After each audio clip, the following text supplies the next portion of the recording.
मित्रों, पुराणों और ग्रंथों के अनुसार परमपिता ब्रह्मा जी द्वारा कई अस्त्र और शस्त्र बनाए गए हैं। ब्रह्मा जी द्वारा एक शक्तिशाली और संहारक अस्त्र का निर्माण किया गया है और ये उनका मुख्य अस्त्र माना जाता है।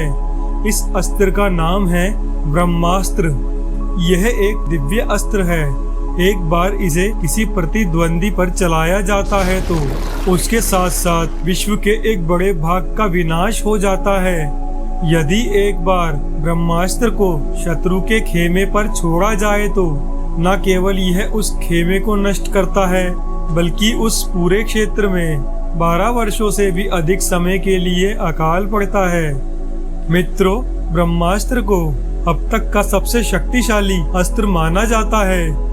इसकी तुलना आज के परमाणु हथियारों से की जाती है, लेकिन पुराणों और ग्रंथों में कुछ ऐसे अस्त्रों का भी वर्णन किया गया है जो ब्रह्मास्त्र से भी कई गुना ज्यादा शक्तिशाली हैं, जिनमें ब्रह्मास्त्र को निगलने की भी क्षमता है और एक बार प्रयोग करने पर जो ब्रह्मांड का विनाश भी कर सकते हैं। आइए जानते हैं इन अस्त्रों के बारे में। ब्रह्मशीर्ष अस्त्र। सनातन ग्रंथों की माने तो ब्रह्मास्त्र ब्रह्मा जी के एक मुख को प्रदर्शित करता है, वही ब्रह्मशीर्ष अस्त्र ब्रह्मा जी के सभी सिरों और मुखों को प्रदर्शित करता है। यह अस्त्र ब्रह्मास्त्र से भी 4 गुना ज्यादा शक्तिशाली है। ब्रह्मशीर्ष अस्त्र के बारे में माना जाता है कि जब भी ये चलाया जाता था तो उस क्षेत्र में आकाश से अग्नि वर्षा होने लगती थी। वहाँ की भूमि पर कई वर्षों तक किसी भी प्रकार की कोई फसल नहीं उग सकती थी। इसलिए जब भी इस अस्त्र के प्रयोग की बात आती थी तो बहुत ही सोच समझकर इसका प्रयोग किया जाता था। एक बार ये चल जाए तो ये विनाश करके ही वापस आता था। इसे केवल इसी अस्त्र का उपयोग करके विफल किया जा सकता था। ब्रह्मदंड अस्त्र। इस अस्त्र का उपयोग पौराणिक काल में बहुत ही कम होता था, क्योंकि इसके प्रभाव से जनजीवन नष्ट होने का भय रहता था। इस अस्त्र का केवल मंत्रों द्वारा ही संधान किया जा सकता है और इसकी शक्ति अपार है। माना जाता है कि ये 14 आकाश गंगाओं का विनाश करने में सक्षम है। यह अस्त्र इतना शक्तिशाली है कि ब्रह्मास्त्र और ब्रह्मशीर्ष जैसे अस्त्रों को प्रभावहीन करके उन्हें निगल सकता है। इसका उल्लेख रामायण और महाभारत में भी मिलता है। सुदर्शन चक्र। सुदर्शन चक्र भगवान विष्णु का अमोघ अस्त्र है और केवल वह ही इसका उपयोग कर सकते हैं। यह आकार में गोल है और इसके 108 दांतेदार किनारे हैं। सुदर्शन चक्र को भगवान विष्णु अपनी 4 भुजाओं में से पिछली दाहिनी भुजा पर धारण करते हैं। इसका प्रयोग किए जाने पर यह अपने शत्रु को पूर्णतया नष्ट करके अपने आप वापस आ जाता है। इसको किसी भी दिशा में मन के अनुरूप चलाया जा सकता है। पुराणों के अनुसार यह चक्र अपने एक दांत से 1 करोड़ सूर्यों की ऊष्मा का निर्माण कर सकता है और ऐसे ही इसमें 108 दांतें हैं।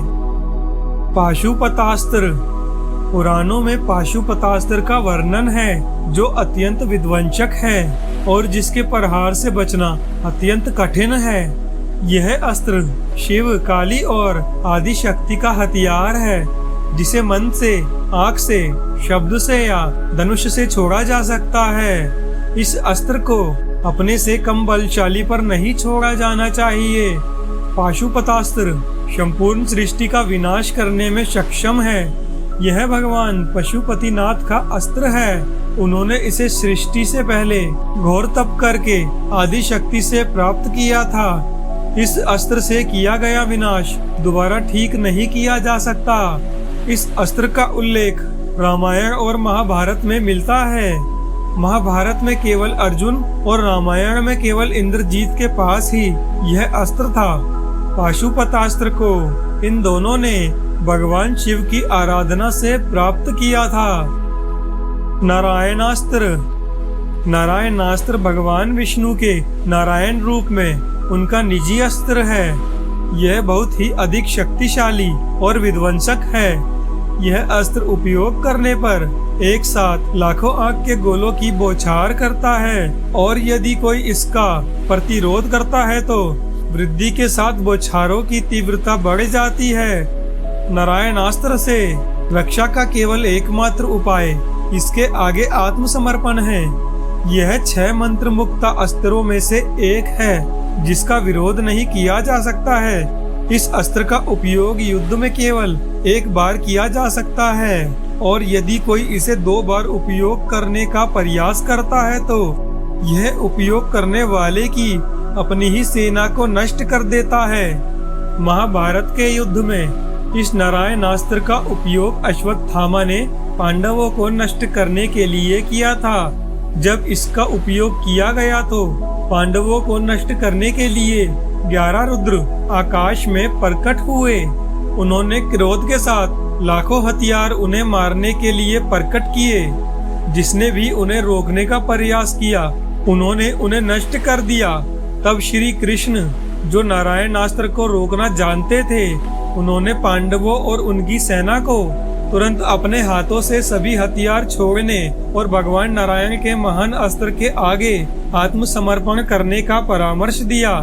ऐसा करने के बाद नारायण अस्त्र ने पांडवों और उनकी सेना को कोई हानि नहीं पहुंचाई। मित्रों, हिंदू धर्म ग्रंथों की माने तो ये सभी अस्त्र ब्रह्मास्त्र से भी ज्यादा विनाशकारी और शक्तिशाली हैं, जो केवल एक बार ही प्रयोग में आते थे। इन अस्त्रों का जो भी प्रयोग करता था वह केवल एक बार ही प्रयोग कर सकता था। रामायण और महाभारत में 1000 से ज्यादा अस्त्र शस्त्र का उपयोग किया गया था और यह सभी अस्त्र अपने आप में बेहद विनाशकारी और घातक थे। विज्ञान की बात करें तो ये शस्त्र आज के परमाणु हथियारों से भी लाखों गुना ताकतवर थे।